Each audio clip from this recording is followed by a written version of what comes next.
ஒரு நாள் ஊருக்கு போகும்போது பஸ் ஸ்டாண்ட்ல டீயும் சமோசாவும் சாப்பிட்டேன். எவ்வளவு ஆச்சுன்னு கேட்டா 21 ரூபான்னு சொல்லிட்டாங்க. டீ 15 ரூபாய், சமோசா 6 ரூபாயா? இன்னைக்கு இந்த 6 ரூபாய் செலவில்லாம ஒரு கப் மைதா வச்சு வீட்லயே எப்படி அதே டேஸ்ட்ல சமோசா செய்யுதுன்னு பார்க்கலாமா? இப்போ குக்கர்ல 10 மீடியம் சைஸ் உருளைக்கிழங்கு, கொஞ்சமா சால்ட், தண்ணி சேர்த்து 2 விசில் விட்டு வேக வச்சு எடுத்துக்கலாம்.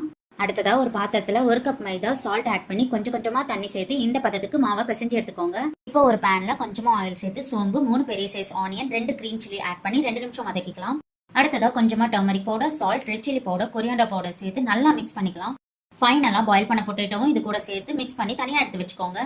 இப்போ மாவு நல்லா சாஃப்ட் ஆயிடுச்சு. இதை ஒரு ஒரு உருண்டையா பிடிச்சு இந்த மாதிரி மெல்லிசா ரோல் பண்ணி எடுத்துக்கலாம். ரோல் பண்ண மாவை இந்த மாதிரி தோசைக்கல்ல ஹீட் பண்ணி எடுத்துக்கலாம். ஏன் ஹீட் பண்றோம் அப்படின்னா அப்போதான் ரொம்ப நேரம் கழிச்சு சாப்பிட்டா கூட அதே கிரன்ச்சினஸ் இருக்கும்.